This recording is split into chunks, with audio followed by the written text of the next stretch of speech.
kalau kita diutus menjadi macan atau singa ke tengah serigala, kita jabanin saudara. Tapi gak enaknya kata Alkitab, aku mengutus kamu menjadi anak domba ke tengah serigala. Mending kalau di tengah. Kalau di tengah itu artinya kita udah ada di sana ya kan. Tapi kalau ke tengah artinya kan cari mati saudara. Kita hanya anak domba.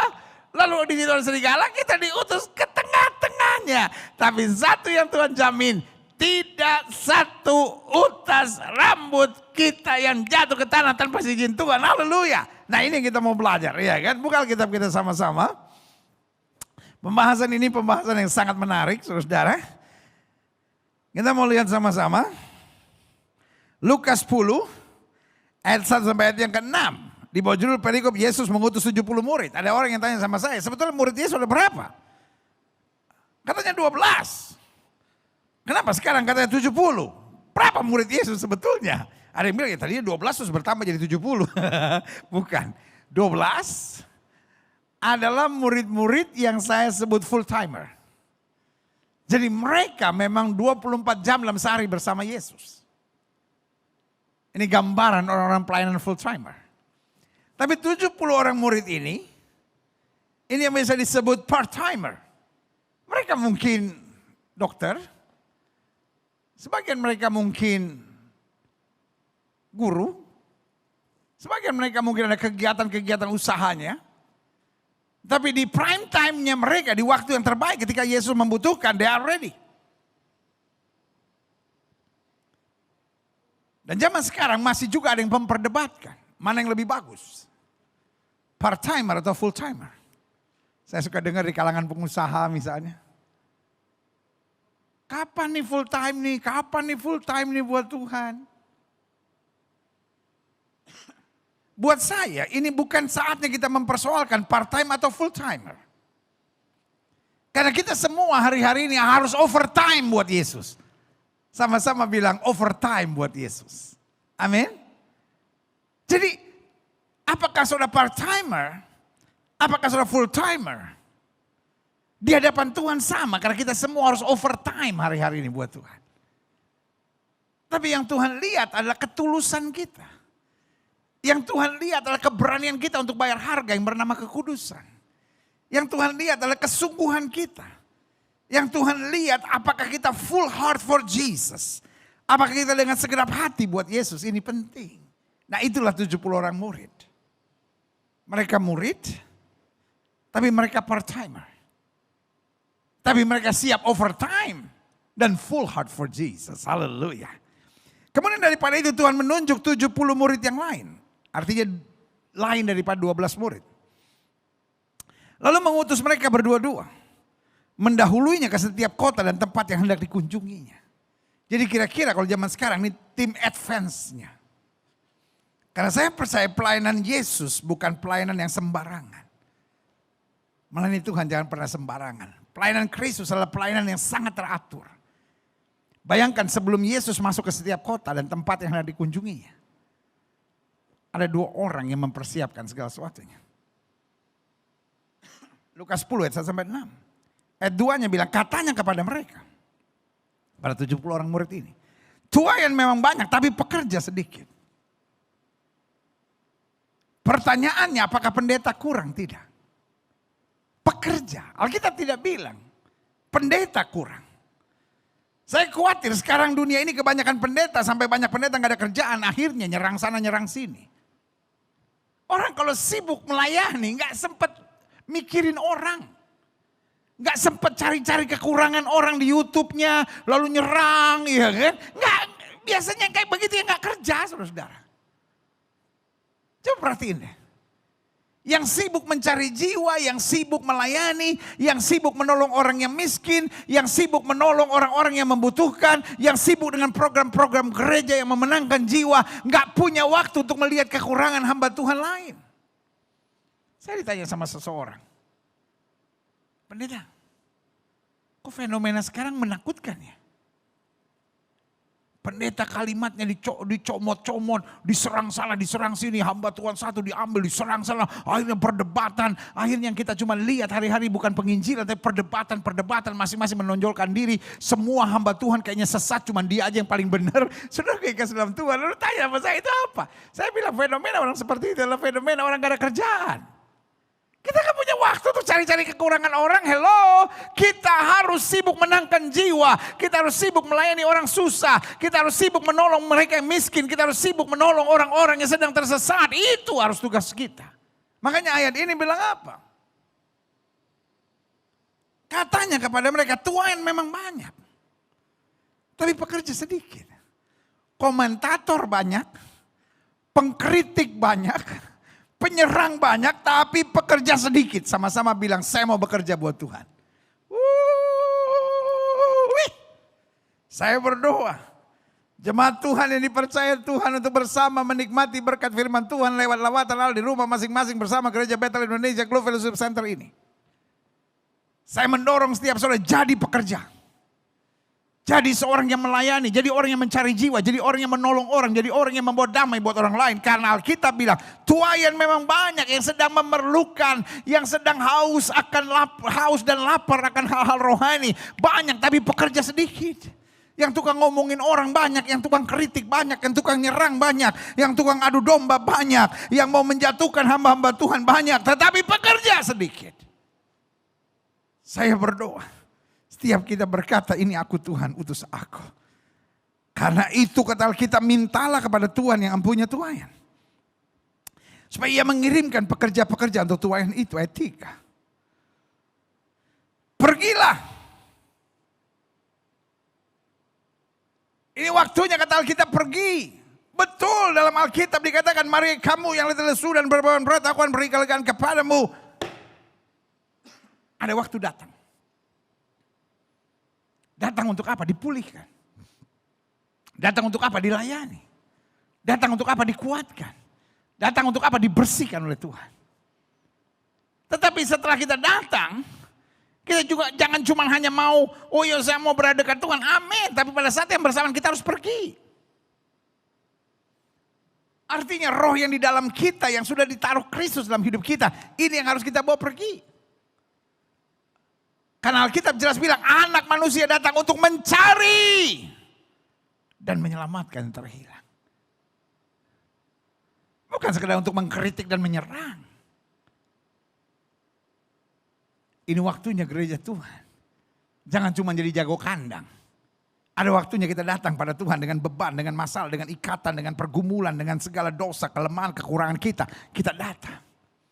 Tapi waktu dipulihkan Tuhan.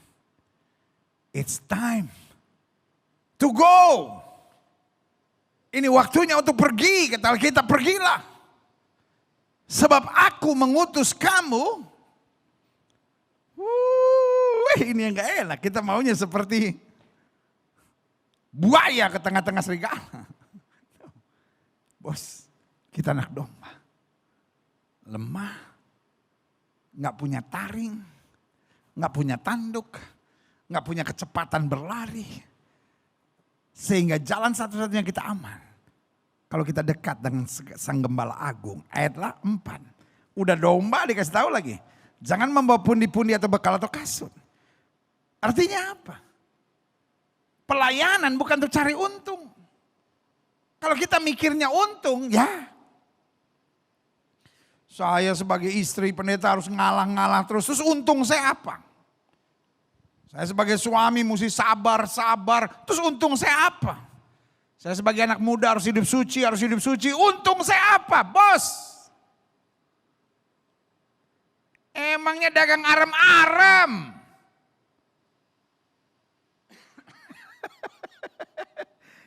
Kalau dagang arem-arem, dagang bacang, betul cari untung. Tapi kita mencari perkenanan Tuhan, haleluya. Bahkan Alkitab bilang jangan memberi salam pada siapapun selama dalam perjalanan. Artinya apa? Bukan untuk cari muka.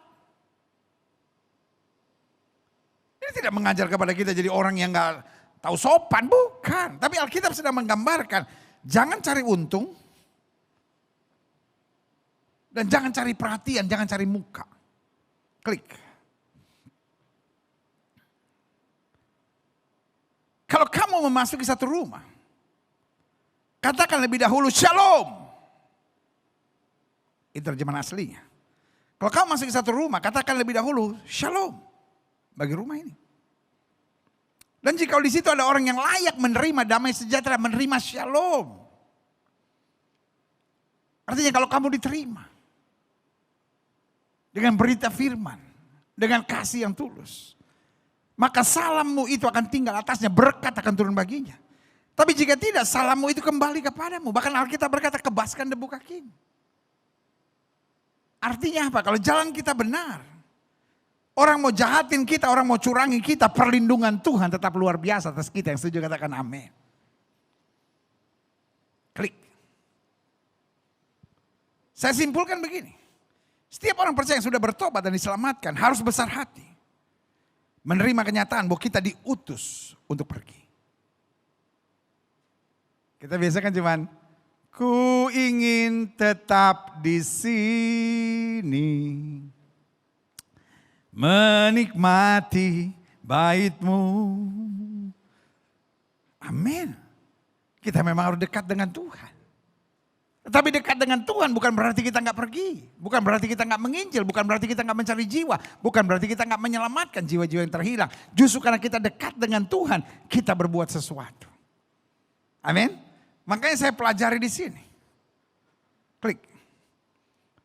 Taruh tangan kanan saudara di dada dan bilang, saya diutus oleh Tuhan. Ada banyak orang seringkali nggak mendengar pendeta berkhotbah tentang pengutusan. Sehingga kita pikir yang hanya diutus hanya hamba-hamba Tuhan. No.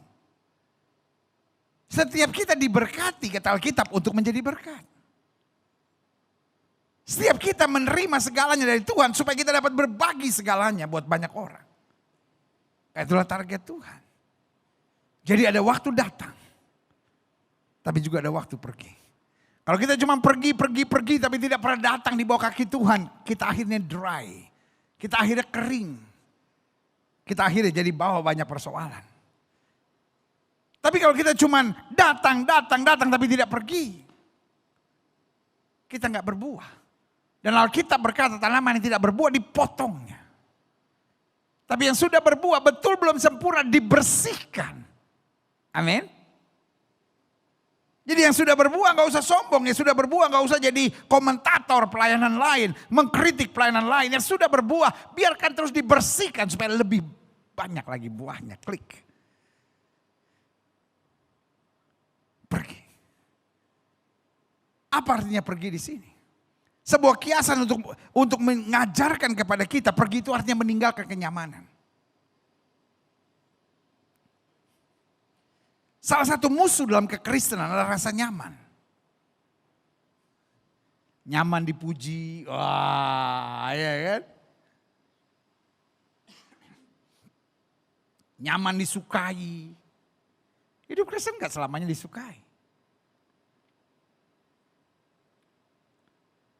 Nyaman dengan kelemahan, kekurangan, ya saya sih pelayanan, saya sih anak Tuhan. Tapi kan saya masih manusia biasa, wajar. Lu manusia biasa, tapi dalam diri kita ada roh Allah yang luar biasa. Jangan tertipu dengan konsep-konsep setan yang bodoh itu dan membodoh-bodohi kita. This world is not my home. Dunia ini bukan cari kenyamanan. Dunia ini kita harus menghadapi peperangan rohani. Dunia ini kita harus menghadapi tantangan.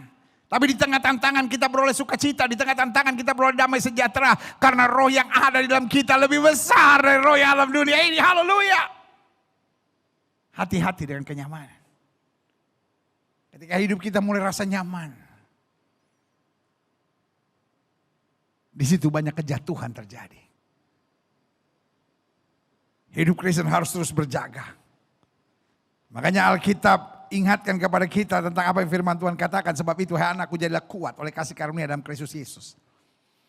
Apa yang telah kau dengar daripadaku percayakan juga pada orang yang dapat dipercaya. Yang juga cakap mengajar orang lain. Ikutlah menderita sebagai seorang prajurit yang sedang berjuang. Karena seorang prajurit yang sedang berjuang tidak memusingkan dirinya dengan soal-soal penghidupannya, supaya dengan demikian dia berkenan kepada komandannya. Berarti yang kita cari bukan kenyamanan. Yang kita cari adalah hidup berkenan kepada Tuhan. Dalam hidup berkenan kepada Tuhan, kadang-kadang kita menghadapi tantangan, kadang-kadang kita dibuli, kadang-kadang kita ditekan, kadang-kadang kita diejek, kadang-kadang kita disakiti. Tetapi kita tetap fokus sama Yesus. Yang setuju sama saya katakan amin. Yang kedua, ada waktunya pergi. Pergi di sini adalah simbol atau gambaran mencari yang terhilang.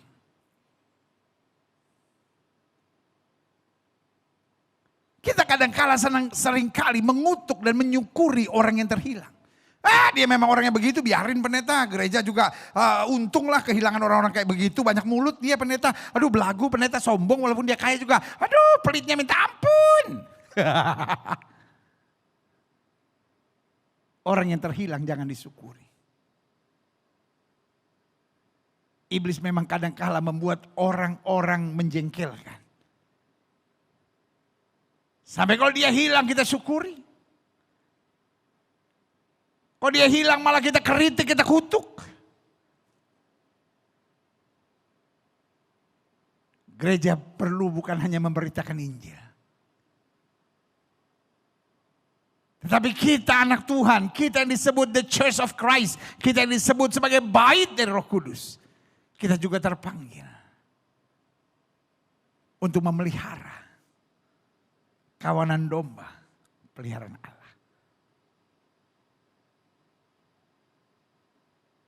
Jangan sampai dia terhilang. Dan kalaupun terhilang harus cari seperti Yesus ajarkan. Ada 100 ekor domba. Satu terhilang, secara hukum ekonomi udah biarin lah. Tapi tidak. Anak Tuhan, siapapun saudara, harus mencari yang terhilang. Kadangkala yang terhilang tidak pernah dijumpai oleh para pendeta. Tapi yang terhilang ada di samping saudara setiap hari. Yang terhilang itu sebetulnya teman kerja saudara. Yang terhilang itu adalah teman sekolah saudara. Yang terhilang itu adalah keluarga kita. Ini yang harus kita cari. Mungkin dia gak akan pernah ketemu pendeta. Tapi tiap hari dia ketemu saudara. Pertanyaannya, adakah saudara memancarkan kemuliaan Tuhan? Doa saya, engkau adalah orangnya. Yang ketiga, ada waktu datang, ada waktu pergi. Pergi di sini gambaran kata Alkitab meninggalkan kenyamanan. Yang kedua, mencari yang terhilang. Yang ketiga, ada waktu pergi di simbol atau gambaran menghasilkan buah-buah roh. Jadi artinya hidup Kristen bukan hanya menerima. Tapi berbuah.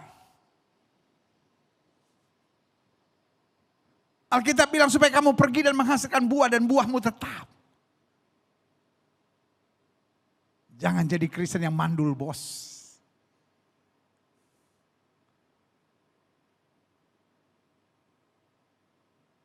Buah itu menunjukkan prosesnya benar. Iya kan? Kalau kurang matahari nggak bisa berbuah. Kalau tumbuhnya nggak bagus, pupuknya nggak bagus, nggak bisa berbuah. Ada yang bilang, kenapa ini pohonnya kecil? Kalau buahnya banyak, oh pupuknya bagus, pemeliharaannya bagus. Kenapa nggak berbuah? Prosesnya nggak benar, perawatannya nggak benar. Banyak orang Kristen saya khawatirkan dia tidak berbuah. Kan dirawatnya salah. Mikirnya cuma bagaimana diberkati, ya nggak berbuah. Tapi kalau prosesnya benar, dididik, dilatih. Kerinduannya cuma Tuhan. Biar kasih, sukacita, damai sejahtera, penguasaan diri, serta buah-buah roh. Yang sudah bisa pelajari dalam Galatia 5. Boleh senantiasa terpancar dalam kehidupanku, haleluya. Karena barang siapa yang berbuah akan dibersihkannya. Dan barang siapa yang tidak berbuah dipotongnya kata Alkitab dan dilempar ke dalam api. Yang keempat, ada waktu datang, ada waktu pergi. Pergi di sini menggambarkan melakukan seluruh kebenaran firman dalam kehidupan sehari-hari. Makanya Alkitab bilang kalau kamu tidak miring ke kiri maupun miring ke kanan, hidup kamu diberkati, kamu gak turun tapi naik, tidak menjadi ekor, dipimpin menjadi kepala. Hidup Kristen simple kok. Hidup Kristen bukan bagaimana saya tahu segala-galanya tentang yang perlu saya tahu dalam teologi dan lain-lain. No. Hidup Kristen simple. Apa yang kita tahu, kita praktekkan. Apa yang kita tahu, kita praktekkan. Apa yang kita tahu, kita praktekkan. Dan firman Tuhan janji, kalau kamu setia dalam perkara kecil, Tuhan berkati dalam perkara yang lebih besar. Mulai bangun pagi, jangan bersungut. How you start your day is very important. Bangun pagi jangan bersungut, jangan mengeluh. Bangun pagi memuji Tuhan. Bangun pagi baca Alkitab. Bangun pagi doa. Setelah kita memuji Tuhan, doa dan baca Alkitab. Lalu declare setiap pagi. Setelah kita memuji Tuhan, doa dan baca Alkitab, kita declare. Hari ini hari berkat. Hari ini hari kemenangan. Hari ini hari sukacita. Hari ini hari mujizat. Hari ini hari yang baik. Amin. Itu yang saya bilang. Hal sederhana kita praktekkan. Setiap kali ada masalah kita imani. Aku cakap menanggung segala perkara dalam Kristus yang memberi kekuatan kepada. Kita gak memberi tempat buat pikiran-pikiran negatif. Kita gak beri tempat untuk kebencian, kedendaman, kepahitan. Tapi kita terus beri tempat untuk syukur, iman, syukur, iman, syukur, iman, syukur dan iman. Ada waktu untuk datang. Ada waktu untuk pergi. Pergi meninggalkan segala kenyamanan. Pergi mencari yang terhilang. Pergi menghasilkan buah-buah roh. Pergi melakukan seluruh kebenaran firman dalam kehidupan sehari-hari. Klik. Selanjutnya. Ada waktu datang, ada waktu pergi. Pergi di sini gambaran yang pertama meninggalkan kenyamanan. Yang kedua mencari yang terhilang. Yang ketiga menghasilkan buah roh. Yang keempat melakukan seluruh kebenaran firman dalam kehidupan sehari-hari. Dan yang kelima lawan iblis dengan selengkap senjata Allah. Jangan iblis menyerah. Tuhan iblis menyerah. Iblis menyerah. Tuhan iblis menyerang lagi. Iblis menyerah. Tuhan iblis menyerang. Ya. Jangan.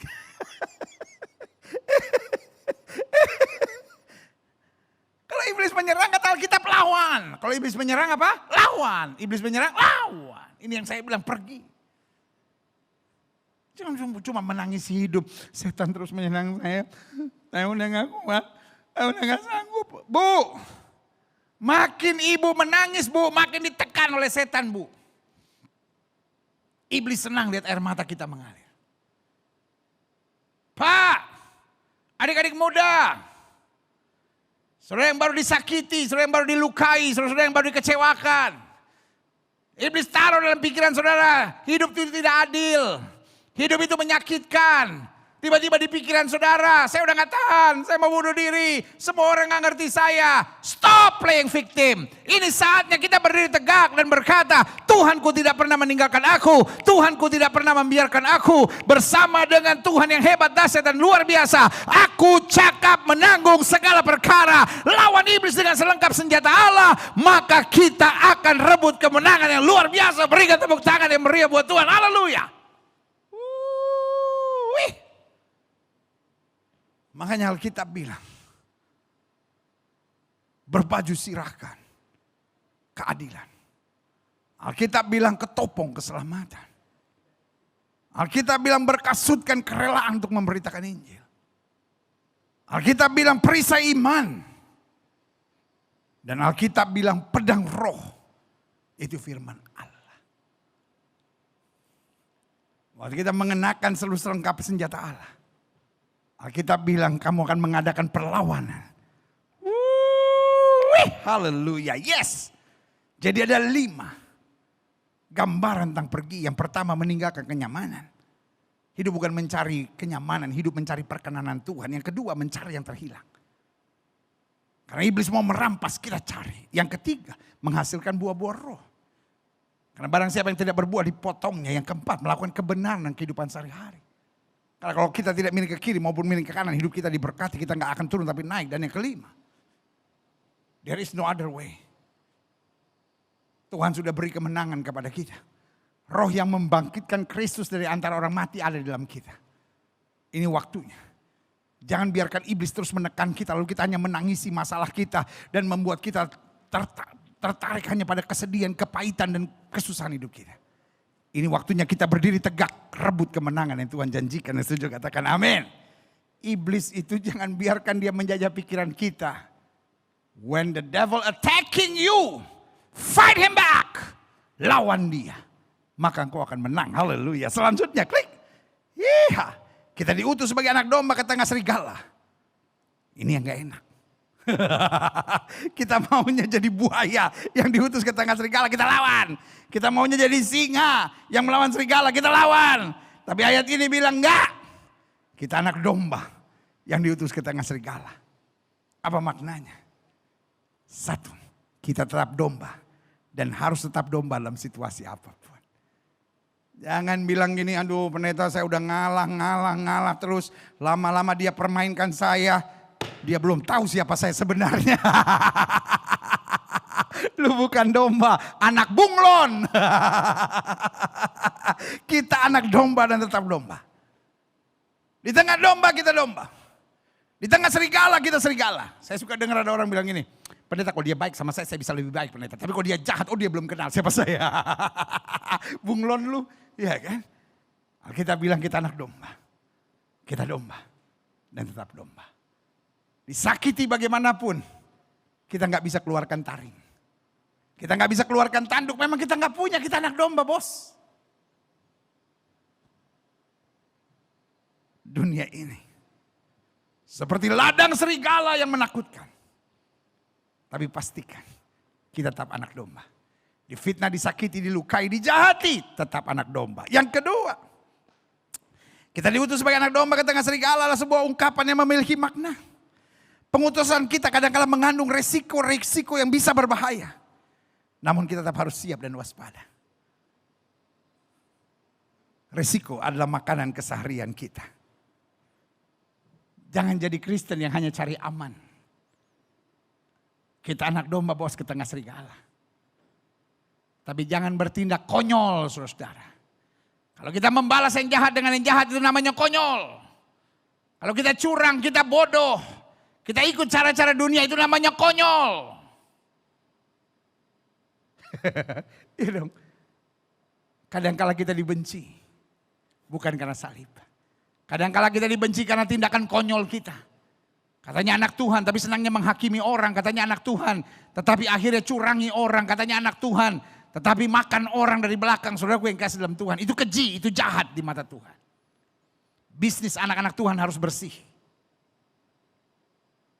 Saya tidak mau dengar ada mafia-mafia alat kesehatan, nggak taunya anak Tuhan.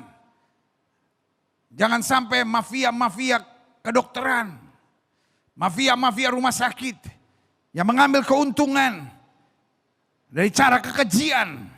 Bayangkan, ada banyak orang yang menderita gara-gara corona. Tapi ada orang-orang jahat tertentu yang justru jadi kaya gara-gara corona. Gara-gara dia bermain sebagai mafia alat-alat kesehatan, alat-alat kedokteran. Saya berdoa dalam nama Yesus. Manusia-manusia ini bertobat. Karena dia mencari keuntungan.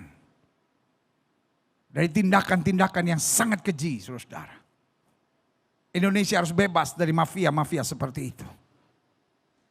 Saya hamba Tuhan, saya pendeta, saya bukan tokoh politik. Tapi saya tetap akan berdoa. Indonesia harus bebas dari kejahatan seperti itu. Kita anak-anak Tuhan. Pengutusan kita kadang-kala mengandung resiko-resiko yang bisa berbahaya. Namun Alkitab ajarkan kita. Berdoa dan berjagalah. Roh memang penurut tapi daging lemah. Kalau iblis gak bisa datang dengan tekanan, dia datang dengan bujukan. Mau ada tekanan, mau ada bujukan. Iman kita harus teguh dan tidak bisa digoncangkan dalam situasi apapun. Yang ketiga. Kita diutus sebagai anak domba ke tengah serigala adalah sebuah ungkapan yang memiliki makna. Dalam segala keadaan, kita tidak dapat mengandalkan kekuatan kita. Karena bukan hal tersebut yang akan menjadikan kita pemenang. Alkitab bilang terkutuklah, bukan bersalah, bukan berdosa, terkutuk. Karena ada 3 tingkatan, ada bersalah. Setelah bersalah berdosa, setelah berdosa terkutuk. Ah, iya kan? Dan Alkitab bilang terkutuklah. Orang yang mengandalkan kekuatannya sendiri. Bos, Mari kita pakai logika. Kita diutus anak domba bos ke tengah serigala. Masa kita mau adu kuat? Masa kita mau mengandalkan kekuatan kita sendiri? Nih, kekuatan anak Tuhan. Tatkala tangan terlipat. Bu, suami boleh mengkhianati ibu, bu. Gak usah cari nomor telepon perempuan itu lalu, lu main sama suami gue ya, gue sampai di situ gue bakar rumah lu. Ya, kampungan, bu. Suami bukan makin sayang, bini gue preman. Suami sorry ya bu, sorry pakai bahasa ini, geli bu. Melihat bininya kayak begitu. Perempuan itu malah menangset. Tadi bini lu telepon. Ngomong apa dia? Ah sorry gue gak dengerin, gak kelas. Sekarang gue ngerti kenapa lu malas pulang. Aduh, gue aja denger 5 menit dia telepon gue. Aduh, darah gue naik 220, 120. Itu darah apa tegangan listrik? Iya kan? Kekuatan kita bukan mengandalkan kekuatan kita sendiri. Nih, kekuatan anak Tuhan. Waktu tangannya terlipat. Waktu tangannya terlipat, hatinya terangkat dan hidupnya dipersembahkan kepada Tuhan. Di situ kemenangan dahsyat terjadi. Haleluya. Yang keempat, kita diutus sebagai anak domba ke tengah serigala adalah sebuah ungkapan yang memiliki makna. Sebahaya apapun situasi dan keadaan kita, tidak ada pilihan dalam hidup kita kecuali menghadapinya dengan positif serta keyakinan akan kemenangan yang pasti. Kita anak domba ke tengah serigala. We know it's a dangerous place. And a dangerous situation. Kalau saya anak domba diutus ke tengah serigala, itulah situasi yang berbahaya. And I know. Pertanyaan saya, Pak, haruskah kau menangis?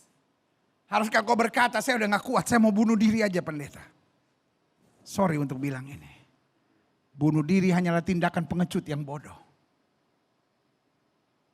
Orang berpikir untuk bunuh diri karena dipermainkan oleh setan. Karena diintimidasi oleh setan. Setan mau kita berpikir saya udah gak sanggup, saya udah gak kuat. Tapi just to have a little faith. Asal saja saudara punya iman, kata Alkitab, sebesar biji sesawi. Dan engkau tahu, we are not living in Eden yet. Kita belum tiba di sorga. We are living a dangerous life. Kita hidup pada kehidupan yang berbahaya. Makanya Yesus bilang apa? Aku menyertai engkau sampai kesudahan alam. Maka Yesus bilang apa? Aku memberikan Roh Kudus untuk menyertai kamu. Jadi saudara yang kasih dalam Tuhan, jalan kita boleh berbahaya. Tapi yang menyertai kita lebih besar daripada yang melawan kita. Karena itu hadapi dengan positif. Hadapi dengan keyakinan.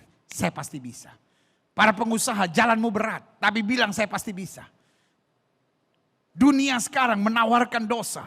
Dunia sekarang menawarkan kejahatan. Dunia sekarang menawarkan kompromi dengan hal duniawi. Sekarang kalau kita mau menolak narkoba. Sekarang kalau kita mau menolak seks bebas. Sekarang kalau kita mau menolak diskotik. Sekarang kalau kita mau menolak minum mabuk. Rasanya sangat berat karena situasi begitu mengikat. Tapi hari ini saya mau bilang hadapi dengan positif. Imani diri saudara sendiri. Aku masih punya Tuhan. Tuhan akan menolong aku. Tuhan akan memampukan aku. Aku tidak mau pakai cara-cara dunia. Aku mau hidup sebagai warga kerajaan sorga yang setuju katakan amin.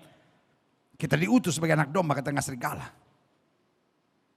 Pastikan kita tahu. Hidup yang kita jalani bisa berbahaya. Tapi Tuhan jamin. Singa dan ular tedung akan kau langkahi. Engkau akan menginjak anak singa, ular naga. Haleluya. Selanjutnya klik.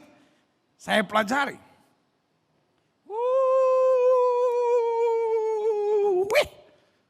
Karena kita anak domba yang tidak memiliki apa-apa yang dapat kita andalkan. Satu, I love this. Mari kita mengandalkan kedekatan dengan Tuhan. Yang lain boleh mengandalkan hartanya. Yang lain boleh mengandalkan koneksinya.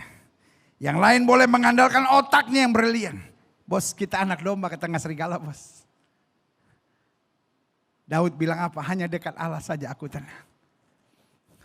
Daud gak punya senjata yang hebat untuk mengalahkan Goliat. Daud gak punya pengalaman yang mampu membuat dia menaklukkan raksasa Filistin yang bernama Goliat ini. Daud gak punya otot yang lebih besar untuk menghadapi Goliat. Tapi dia punya Tuhan yang lebih besar yang dapat memberi jaminan kepastian dia menang menghadapi Goliat. Karena itu waktu dia dimaki oleh Goliat dan dikatakan anjing ke aku sampai kau datangi aku dengan batu seperti itu. Dia gak gentar. Dalam hatinya, aku mungkin gak punya kekuatan seperti engkau. Aku mungkin gak punya senjata sehebat engkau. Aku mungkin gak punya kemampuan dan pengalaman seperti engkau. Tapi aku punya Tuhan yang mampu lakukan segala perkara. Haleluya, saudaraku. Sorry untuk bilang ini. Kalau kau masih mengandalkan strategimu. Sorry untuk bilang ini. Kalau kau masih mengandalkan kemampuanmu. Di tengah dunia hari-hari ini. Habis. Habis, saudara. Tapi kalau engkau mengandalkan kedekatan dengan Tuhan. Engkau akan melihat. Satu, engkau tidak akan dipermalukan. Dua, engkau akan melihat kemenangan yang pasti. Dan tiga, engkau akan jadi berkat. Dan menyatakan kemuliaan Tuhan. Yang setuju katakan amin. Yang selanjutnya. Karena kita anak domba yang tidak memiliki apa-apa yang dapat diandalkan. Mari kita mengandalkan dekat dengan Tuhan. Ibu, bapak, para pejabat, para pengusaha, para polisi, para tentara, para politisi, pemimpin-pemimpin di bangsa ini. Solusi hidup ini sederhana. Dekat dengan Tuhan. Saya tidak bisa bayangkan. Indonesia akan dahsyat. Kalau orang yang menyebut dirinya pemimpin, menyebut dirinya pejabat, menyebut dirinya polisi, tentara, politisi, adalah orang yang dekat dengan Tuhan. Jangan sampai politisi mempergunakan nama Tuhan untuk kepentingan politik. Ini jahat dan keji. Hancurnya sebuah negeri. Ketika agama dipakai sebagai permainan kendaraan politik. Diadu domba, dijual, digoreng. Dan tokoh-tokoh agama yang tulus tapi bodoh dipermainkan, diadu seenaknya. Sebagai hamba Allah saya hanya mau ingatkan buat saudara. Ini waktunya. Bukan mempolitisir agama. Tapi ini waktunya bertobat sungguh-sungguh. Ini waktunya dekat dengan Tuhan. Karena dekat dengan Tuhan berarti mencintai. Dekat dengan Tuhan berarti siap menghadapi tantangan. Dekat dengan Tuhan berarti siap bergandengan tangan meskipun berbeda. Dekat dengan Tuhan berarti berjuang untuk selalu memiliki mental memberi, bukan mental mengambil. Karena dekat dengan Tuhan, kasih dan damai selalu akan mengalir. Yang kedua saya pelajari. Yang ketiga saya pelajari. Karena kita anak domba yang tidak memiliki apa-apa yang dapat diandalkan. Mari kita satu, mengandalkan kedekatan dengan Tuhan. Dua, menghadapi apapun. Yang saya sebut 3K.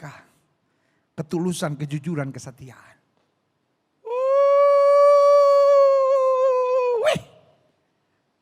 Selama kita ada ketulusan, kejujuran, dan kesetiaan. Kita pasti melihat hasil yang luar biasa. Sorry ya. I know you love Jesus. Tapi kadang-kadang kau hanya kurang sincere. Kadang-kadang kau kurang tulus. Kadang-kadang kau hanya kurang jujur. Engkau terlalu banyak kebohongan, kepalsuan. Kadang-kadang kau kurang setia. Gampang putus asa, gampang menyerah. Air mata dalam hidup itu biasa. Tapi Tuhan dekat dengan orang yang hancur hati dan remuk jiwanya. Pak, ayo yuk Pak. Tulus, jujur, setia. Adik-adik muda, tulus, jujur, setia. Cewek-cewek denger ya. Lu kalau cari pasangan teman hidup, jangan cuma cari yang ganteng, ya kan? Dia ganteng pendeta, aduh mobilnya pendeta, aduh itu yang terbaru. Dengar.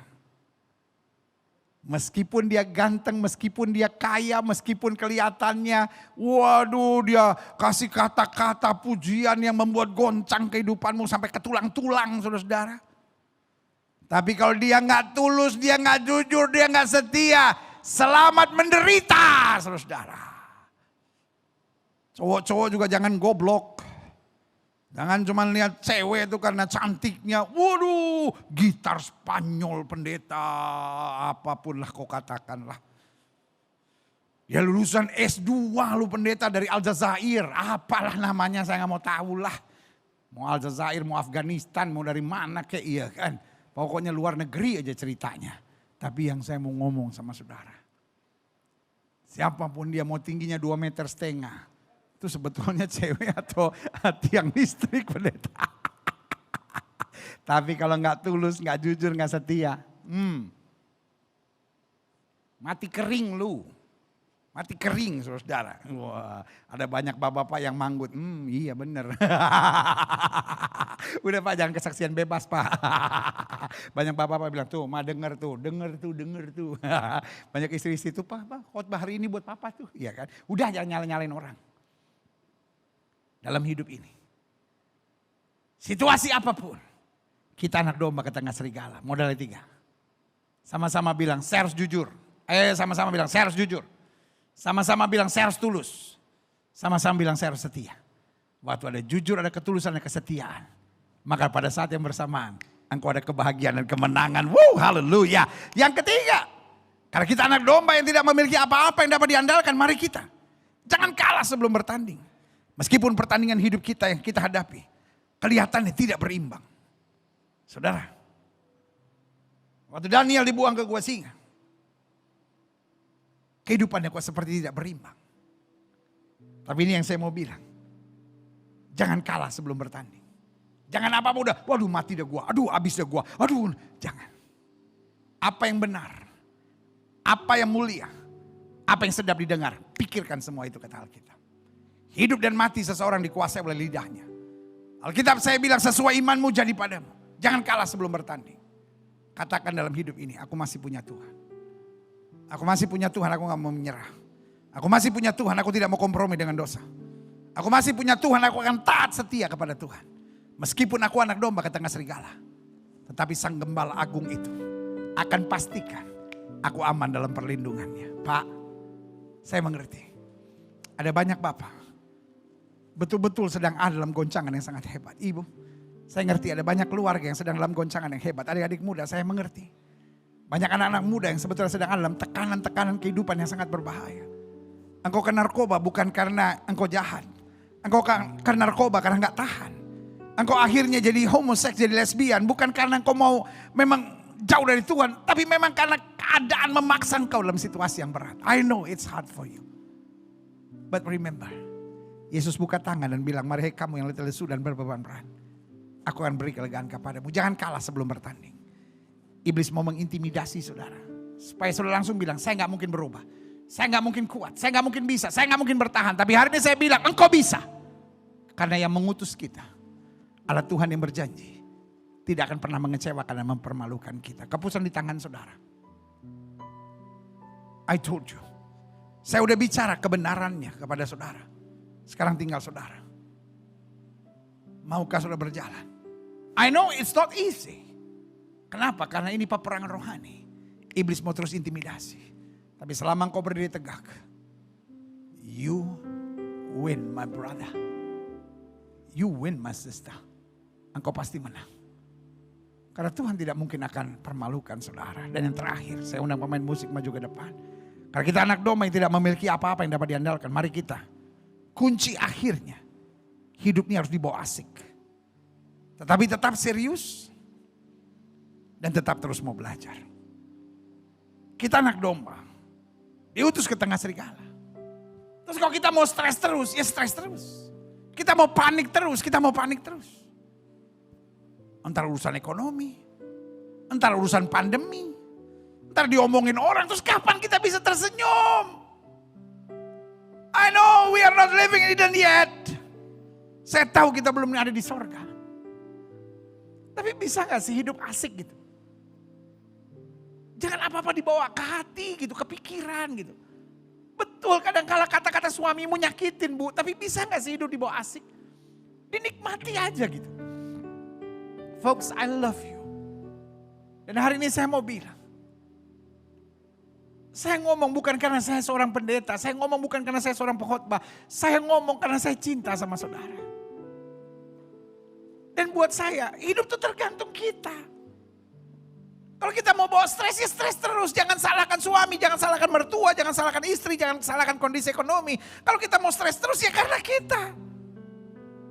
Tapi kalau kita mau bawa terus asik, kita serius. Tapi pada saat yang sama kita terus belajar. Kalau kau disakiti orang, belajar gimana menang. Kalau kau gagal, belajar bagaimana bisa bangkit. Kalau kau salah, belajar bagaimana tidak mengulangi kesalahan. Kalau kau disakiti, belajar bagaimana tetap tersenyum di tengah hal-hal yang menyakitkan. Kalau kau dilukai, kau dikhianati, belajar bagaimana di tengah pengkhianatan kita tetap berlaku tulus, kita tetap berlaku jujur, kita tetap berlaku setia. Kita nggak bisa merubah fakta bahwa kita anak domba yang diutus ke tengah serigala. Itu adalah tanggung jawab kita sebagai Raja Tuhan. Tapi kita bisa pastikan, meskipun kita anak domba ke tengah serigala, tapi kita jalani dengan asik, kita jalani dengan sukacita, kita jalani dengan kepastian, kita jalani dengan kemenangan yang Tuhan sediakan buat kita. Setiap kepala tertunduk, kita datang pada Tuhan.